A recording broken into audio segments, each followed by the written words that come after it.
Hello, everybody. I've been having a little bit of technical difficulties, so as I get everything straightened out, this is the third computer that I'm trying, so I hope everything works out. If not, I will still film this and then I will post it up to the website. But anyway, we are back and rebranded. My name is Lisa Ann de Garcia, and we were Whole Child Learning Solutions, and now we are Whole Child Learning and Wellness.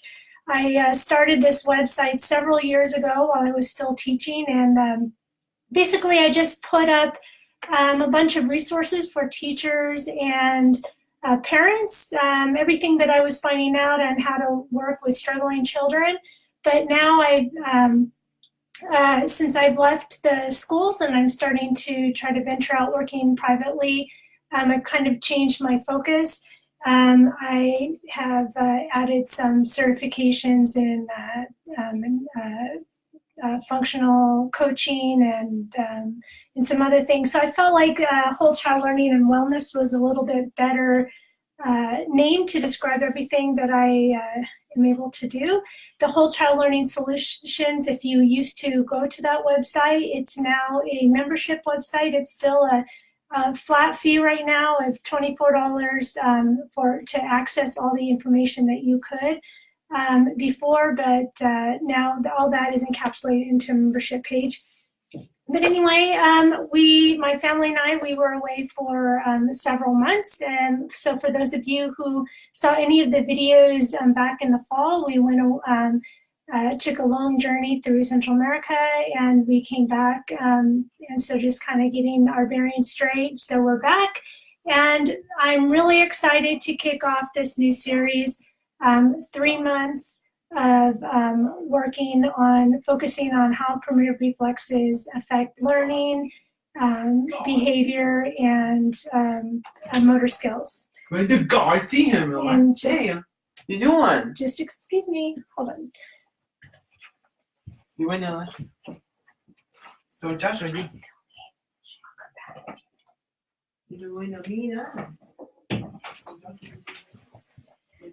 Excuse me, so that's the price of paying for going live, and I have something that just popped up on my computer.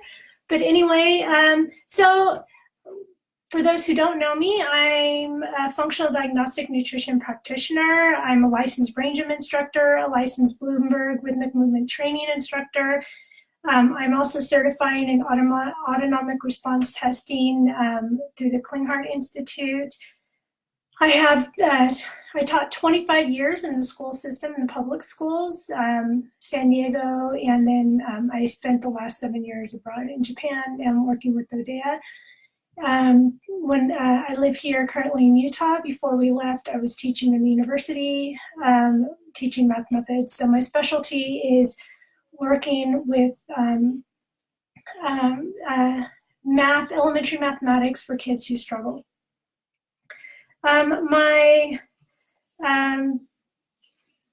Basically, I left the schools last year for a number of reasons, but one of the biggest reasons is because I knew that the things that I needed to do to really help children who were struggling, especially more severely, I was not able to do in the public school system. So I left, so I didn't feel so handcuffed. Also, I do have 3 boys. My oldest has ADD. My second has autism, which severely impacts his language. And then my youngest, he was actually born prematurely, and so his system has been somewhat sensitive. So what I've been doing, everything that I've been learning to help struggling kids, I also use to help my own children. So I kind of had 2 purposes for everything that I was doing. So anyway, I'm really excited. This Facebook Live series is probably going to run about 3 months, and it's on primitive reflexes and how they relate to learning, behavior, and motor issues. Each week, I'm going to introduce a couple of reflexes and a movement pattern. And actually, my son kind of put these up. We're going to talk about these next week, but I feel like he was playing around with these. But we're going to talk about the different movement patterns. We're going to talk about reflexes that match the movement patterns. And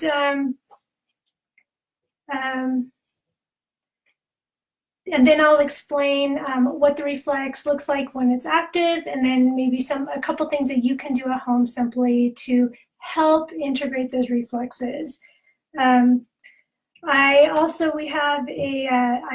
putting together, I have an online course for parents, and it talks about both the reflexive and sensory motor side as well as the biological, physiological component side of learning. So we're going to discuss that a little bit. And also in early October, I'm going to be offering a live Limbic rhythmic movement training course. So for those of you who like what you're experiencing in these Facebook Lives and you want to go deeper, that will be a live course. So you would either you would have to come where I am, or if you want to sponsor a class, let's say you're an OT and you have other OTs and or other PTs or just other parents who want to experience and understand how to more deeply and more effectively integrate reflexes, then you could sponsor a course and then I can go wherever you are. And that doesn't have to be in October, that can be any time, and that's those are 2-day courses. And also I am planning on, and I'll talk about this in a minute too, but I think in September I want to kick off a parent group course, but we're going to be focusing in these 12 weeks on the kind of more the sensory motor side, even though we're going to dabble a little bit with the biochemical side, but the group course is going to be more looking at the biochemical side. So anyway, today what I want to talk about are the fundamentals of brain development. We need to get an overall picture and understand how the brain develops, so we understand where does the reflexes play in this brain development. So what I like to think about is I like to think about the brain, so we know almost kind of like this iceberg. So here's our brain, even though obviously it doesn't look like that. And this brain is floating in water, right? Okay. And so the first part, the water is basically the nutrition and the environment. This basically shapes, the nutrition is going to be all the minerals, the nutrients. I mean, if we think of our brain, it's kind of silly, but if we think of our brain as like a cabbage, right? Our brain is growing, the cabbage is growing, and the type of soil, the nutrients, how nutrient dense or how much it's lacking in nutrients is going to affect the cabbage. And then other parts of the environment, such as the sunshine, the amount of water, all these things are going to affect how that cabbage is growing. When we went to South America many years ago, we didn't go on this trip, but when we went to Ecuador, we went to this town, and they literally, the local market, they literally had cabbages that were so big that they had to sell them in slices because they were so big, because they grew on volcanic, the size of the volcanic mountain, and the soil was very nutrient dense. So the same as our brain, the type of nutrition that we give our brain ever since pre-conception, before we are even conceived, what is that nutrition environment like inside the mother is going to affect the brain development. And I don't think we have to argue that too much, but we kind of get, in today's culture of how, convenience and fast food and everything, we sometimes tend to forget that, but that is very critical. And the second critical part is the environment. And, we can be talking about the emotional environment.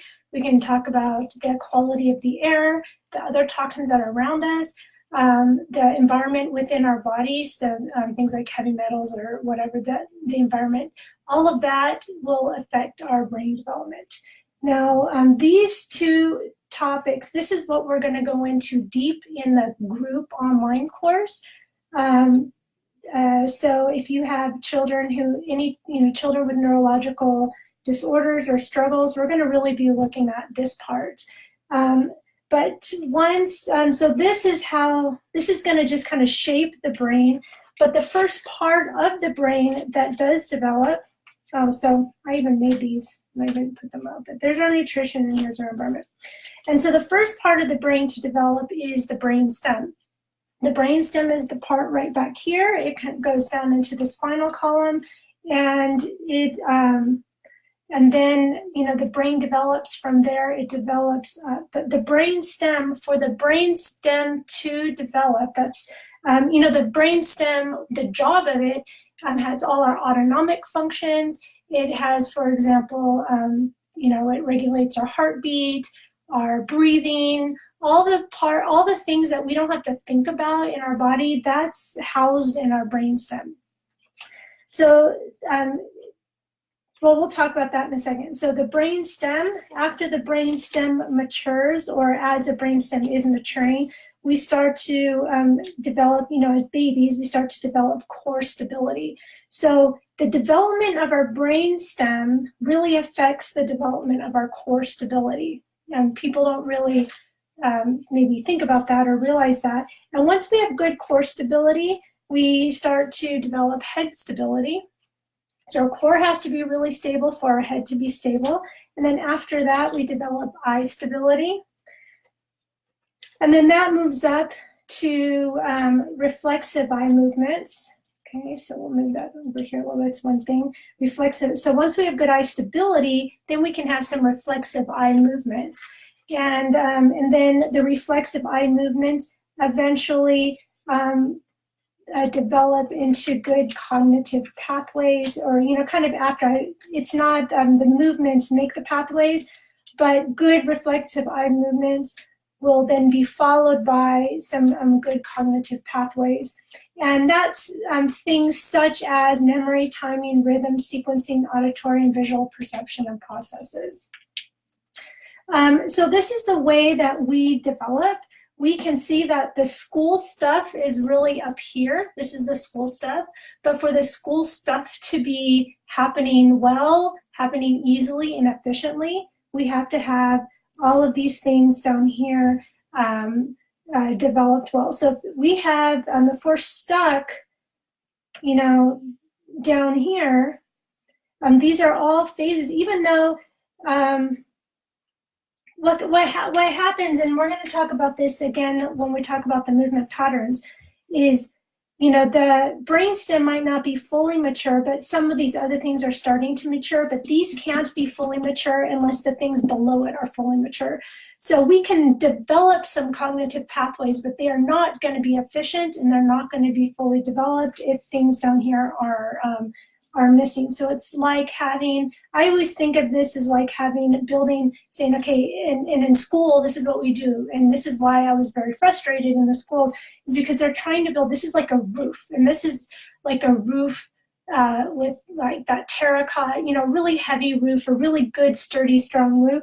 And this to me was like the pillars of the house. And if this is not developed, it's like having cardboard walls and having this roof on top of this house built of cardboard walls. So you're trying to build this really solid structure in school on a foundation that's very weak. So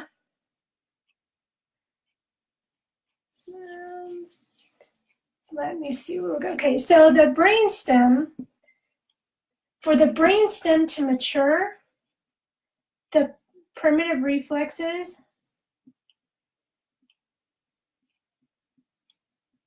this is where they go. The primitive reflexes need to be integrated for the brainstem to mature. I don't know if they really go here or here, or all around here.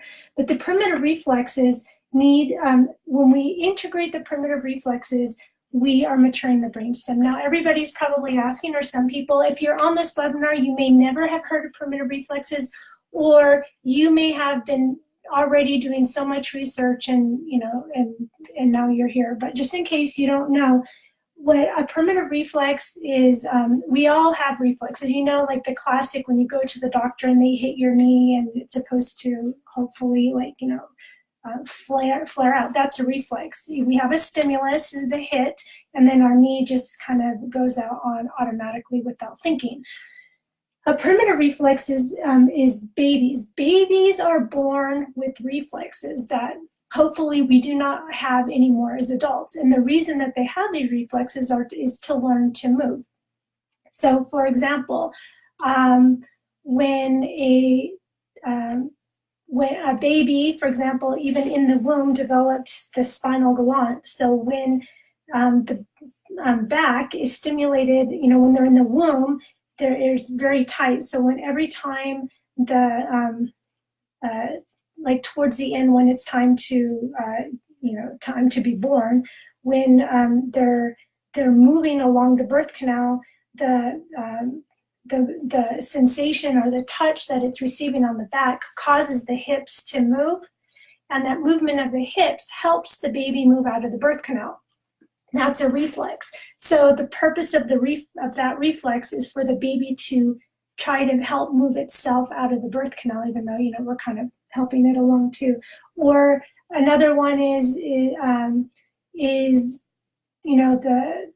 when a baby, when it hears the door slam and it gets startled, that's a startle reflex. Okay, so that one's not so much for movement, but another one would be like when the baby's arm goes out, or when the head moves, then the arm goes out. Okay, that's a reflex. We don't want that reflex to be active as an adult, because what happens in adult is when our arm goes out when we're driving, and our arm, or when our head moves, for example, this way, and then our arm follows, then we drive off the side of the roads. And some of you might know that if you look to the side, your car starts to move to the side of the road. And that shows that we have some level of that reflex that has been reactivated in us, or maybe has never been integrated. So the job of, we're going to be talking about these next 12 weeks, different primitive reflexes, what is the job, how, what we can kind of do to integrate it. But if they're not fully integrated, the brainstem cannot be fully mature. And if the brainstem is not mature, it does, there's a consequence for higher functions. And also the top part of your brain, the cortex, that's the thinking part of your brain. If the brainstem cannot fully do its job, some part of your brain is going to try to do that job, especially because in the brainstem, those are very important functions, like trying to hold yourself up. Those are very important things that we have to do. So different parts of your brain are going to be recruited and to compensate for the brainstem. And if there's other parts of your brain that is recruited for that, then guess what's going to suffer? Is going to suffer all that thinking, all the real estate that's supposed to be for thinking is going to be used for something else. So that's why the integrating the primitive reflexes is so important. And for some reason, we don't know about it. As teachers, we don't know about it. We see kids all the time in our classrooms that can't sit still, that can't copy from the board, that are clumsy, that throw themselves into the walls, who want to pick a fight, that maybe have to stick out their tongue when they're writing or cutting like this.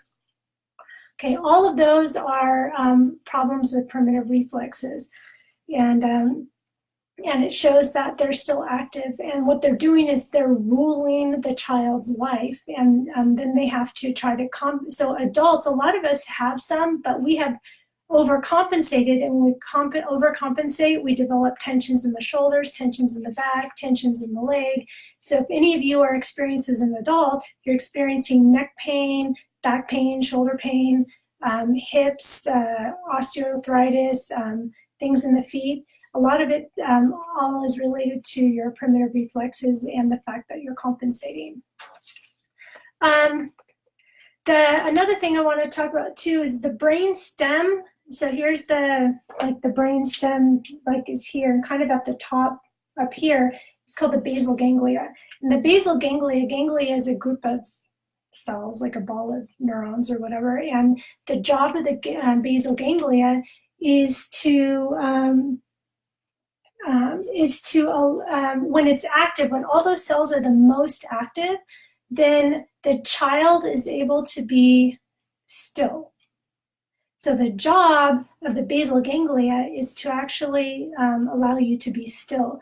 when the basal ganglia is not active, then the kids are moving around, and part of it is to try to activate and activate the basal ganglia to be still. But the child cannot be still if the basal ganglia is not active. So if we know a little 1 or 2 year old, they're usually not generally still, their basal ganglia isn't, fully developed. But an older child should be able to sit still for long periods of time, or, within reason, depending on their age.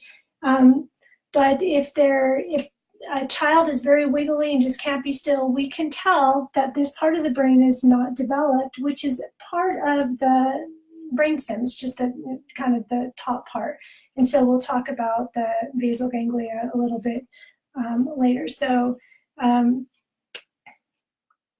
also, as the brain matures, so let's say, I'll move these down now.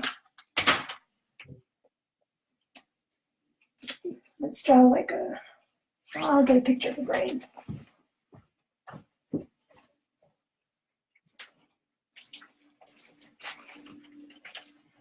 Okay, so here we have a brain picture, and so here's the brain stem, and then up here is the basal ganglia. And as the brain stem matures, it starts to make connections with this area in the middle, and this area in the middle is called the limbic system. This is a little bit shiny. I hope you can see it. There you go. This area in the middle is the limbic system. The limbic system is in charge of our emotions. So little 2-year-olds who have tantrums, well, their limbic system is kind of developing and having a spurt of growth, and that's why they're kind of all out of control. So this is the limbic system. And then it starts to make connections to the frontal cortex. So really we have connections. A well-developed brain has connections between the brainstem, the limbic system, and the frontal cortex.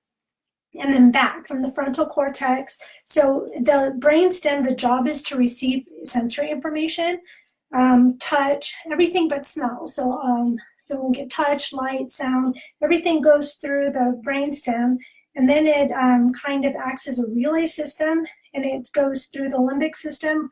The amygdala is there, and the amygdala is supposed to say, we don't really need to worry about that, that's okay. Or, so if kids that for every little noise they get startled, they don't have any filter. They don't have a filter. There's nothing in their frontal cortex that's filtering, and their amygdala cannot filter out it can't decide that, okay, that phone call is not really an urgent life or death thing. So next week, we're going to talk about stress, the reflexes that are responsible for stress, and the physiological aspects of stress. So next week is the 1 week we're going to talk a little bit about the kind of more the biomedical physiological side, because that is very related to those two reflexes. So we need definitely good connections from the brainstem through the limbic system and then to the frontal cortex. If this limbic system is not developed and kids just have no control over their emotions, they're not going to have good frontal cortex or good executive function, good decision-making skills, because those pathways are not going to be very well developed. And so you might be asking, how do we integrate reflexes? I didn't bring them. Oh, here's a magnet. So how do we integrate reflexes? So we're going to talk about in this group some of the basic things that we can do. So babies, they do reflexive movements on their own. What does a baby do? They integrate their own reflexes. So they do rhythmic movements. So they move. If you ever see babies, they do certain movements over and over and over and over and over again. Those movements are to help them integrate reflexes. So babies who jump from, for example, crawling in 1 week to walking, they do miss a lot of movements that help develop different parts of their brain. So it is so for anybody to say, oh, my child's already walking, he never crawled, that is a really big deal, and it's a really big problem. And when they get to school, they're going to pay the consequences most likely for that. Another thing babies need is they need a lot of time on their stomach. So part of what they do is they need to develop that head stability, the core stability and the head stability, and they have to be on their stomach. And there's some babies that are very weak, and every time you put them on their stomach, they cry because it's too much effort, but they do need a lot of time on the stomach. They need minimal time in a car seat and in a stroller. They need, if they're like pre-walking, they don't need to be in those bouncy seats very much. I know they like it, and my kids they all were in it. They were very happy to play around, but they need to be in positions mostly where they have to themselves develop their core stability and their core strength and their neck strength. And we also use isometric exercises. We are not going to discuss, or I'm not going to share with you in this setting the isometric exercises, but that's what we would do in the Bloomberg Rhythmic Movement Training class.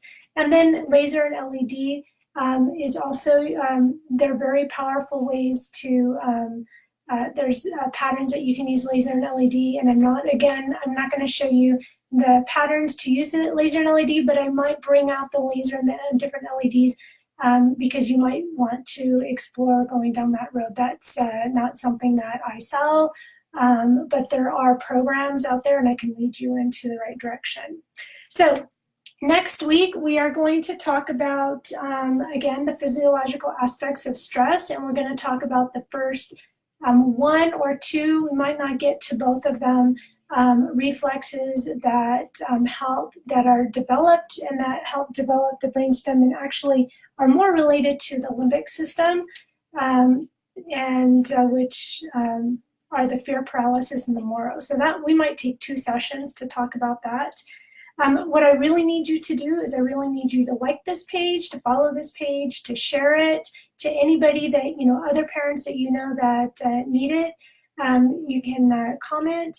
And we have a sister page called Healthy Parents, Healthy Kids. And so if you want to check that one out too and like that, what I did is I tried to put together like an e-commerce store as a way, because I have some connections and I want to help kids that have no resources, and so I need some way to kind of compensate for that. And my son that's autistic, he is, his one really good gift is art, and so I found a way to kind of display his art. So his name is Joshua, and he has some Joshua collections where we were able to put some of his art on his products. If you'd like to look at that, that's at mywishingmerlot.com. And just spread the word. We need to change the education system. Our culture's changing, the times are changing, the level of toxins are changing. Everything is changing the kids, but the education system is almost going in the wrong direction for supporting the kids. The kids need more support with their sensory motor, with their perimeter reflexes, with the nutrition and environment. Schools can't necessarily address everything, but they can create an environment that's more conducive to for brain development than they are. I mean, after all, we're schools and our job is to help their mind grow. And it seems like these days, the public schools, we often are more tending to try to build that roof, and they're forgetting that we have like Swiss cheese walls and foundation. All right, so again, next week, same place, same time at 12 o'clock, and I will see you again. And please, if you have any questions or if you want me to include anything, please let me know. All right, thanks, bye-bye.